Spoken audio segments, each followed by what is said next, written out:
Coucou, aujourd'hui j'avais envie de te faire cette vidéo là depuis juste derrière la maison de mon chéri, qui est la maison où j'habite principalement en ce moment, depuis quelques temps maintenant, avec mon chat et tout, donc c'est sérieux quoi. Et voilà, j'avais envie de profiter de cette jolie lumière, de ce joli coin de jardin, enfin de nature, et puis le chant des petits oiseaux pour partager un petit moment de douceur avec toi. Alors voilà, je vais t'inviter à te connecter à ton corps, à ce qui est là pour toi là en ce moment, et à sentir s'il y a des émotions, s'il y a des tensions, s'il y a des pensées, etc. Ce qui se joue pour toi à cet instant précis. Et juste de faire silence un instant, et sans jugement de sentir ce qui est là, d'observer, d'entendre, que ce soit ce qui se passe ici de mon côté ou ce qui se passe pour toi, en dedans, en dehors, et respirer avec ça un instant.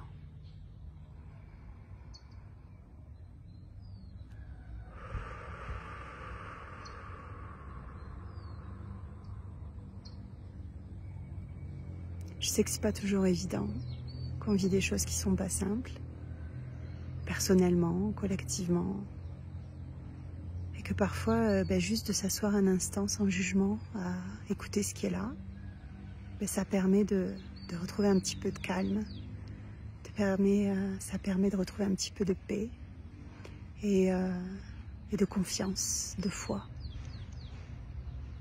On n'a pas forcément de pouvoir sur ce qui se passe, sur ce qui nous arrive, sur ce qui se présente à nous, mais on a le pouvoir de ce qu'on en fait, et de prendre ce temps-là de calme, de rendez-vous avec soi. C'est une manière de faire quelque chose de transformateur. Il y a un mot que j'aime beaucoup, c'est le mot sublimer. Comment est-ce que je peux sublimer ce que je suis en train de vivre? Comment est-ce que je peux sublimer mes émotions?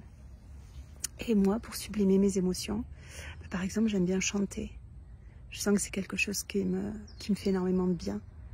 Toi, ce sera peut-être écrire, ce sera peut-être peindre, dessiner. J'aime beaucoup danser aussi. Il y a une playlist sur ma chaîne YouTube, Amélie Duranda, qui s'appelle La BO de la vie. Et parfois, je la mets en mode aléatoire et je laisse mon corps se mettre en mouvement, guidé par la musique.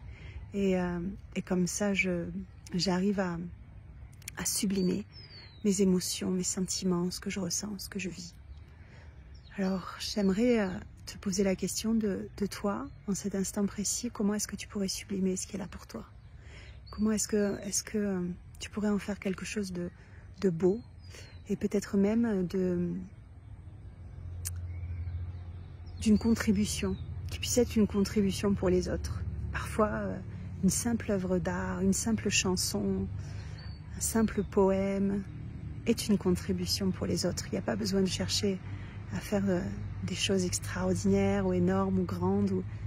Comment est-ce que, de ce qui est en train de se passer là pour toi, de ce que tu es en train de ressentir, tu peux en faire quelque chose, comment est-ce que tu peux le transformer et peut-être en faire quelque chose de sublime.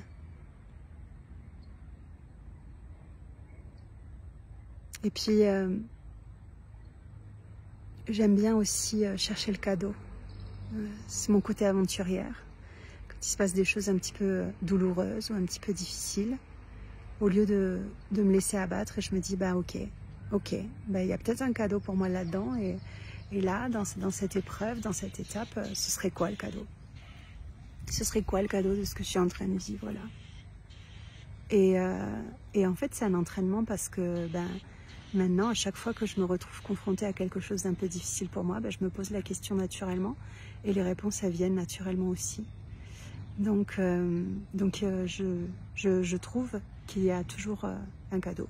Mais ça n'empêche que parfois on vit des choses qui sont vraiment, vraiment, vraiment douloureuses et vraiment difficiles. Et c'est pas le temps de chercher le cadeau. C'est le temps de vivre la perte, de vivre le deuil, de vivre ce qui a besoin de se vivre là. Et quand ce sera le moment, quand on aura ressenti la colère, le sentiment d'injustice, la tristesse, etc., et ben, de toujours avoir en tête cette question pas loin de ok, là je suis prête à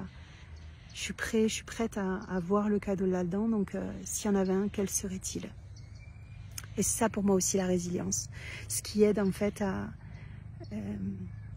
à faire quelque chose de beau des adversités de la vie, au lieu d'en être une victime, au lieu de le subir, de rester à terre, de voir comment est-ce que cette vision-là de la vie m'aide à me relever et à avancer avec encore plus de force et de confiance. Voilà.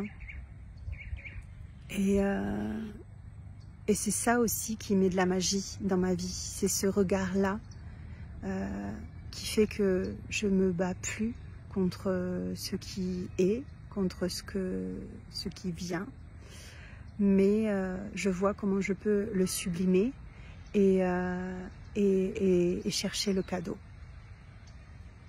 et voir la magie et sentir que je suis toujours connectée et que ma façon de voir les choses, c'est de me dire, bah écoute, dis-toi que tout ce que tu reçois est une réponse à ce que tu as demandé. Et parfois, oui, ça prend du temps, comme quand on construit une maison.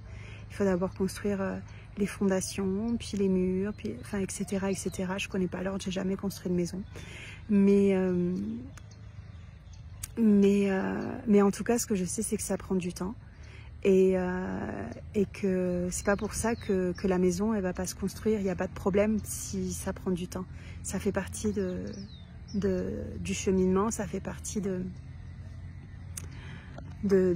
l'aventure de construire cette maison. Donc d'avoir confiance aussi en ces rythmes, en cette cyclicité et autant que prennent les choses. Elles ne sont pas forcément mauvais signes ou signes qu'on n'est pas au bon endroit. Et moi, je sais que depuis que j'ai ce regard-là sur la vie, sur les choses, je ressens beaucoup plus de paix, beaucoup plus de tranquillité, beaucoup plus de fluidité. Pas partout, pas tout le temps, mais quand cette fluidité n'est pas totalement là, je cherche le cadeau, je vois comment je peux sublimer, je vois comment je peux transformer. Et je fais confiance que ça fait partie du rythme naturel, comme aussi quand on fait son jardin, qu'on plante les graines, et ça prend du temps avant de cueillir les fruits, et c'est comme ça. Voilà. Donc d'avoir confiance, de continuer à croire en soi, en ses rêves, en l'humanité, en ce qu'on veut pour le monde, et de voir quelles sont les étapes qu'on peut mettre en place pour accéder à ce qu'on veut accéder, de trouver ce juste milieu entre lâcher prise et agir, tout en étant vraiment dans l'accueil de l'instant présent et de vivre chaque instant en prenant le cadeau là où il est. Voilà. Et ça fait du bien. Voilà. C'est le petit partage que j'avais envie de te faire aujourd'hui. Depuis là, au pied des montagnes. Je te souhaite plein de bon, de la douceur, de la tendresse et à bientôt pour un prochain partage. Merci pour ton écoute et n'hésite pas si tu as envie d'en savoir plus sur ce que je propose ou si tu as envie de m'écrire ou de me poser des questions. Ciao.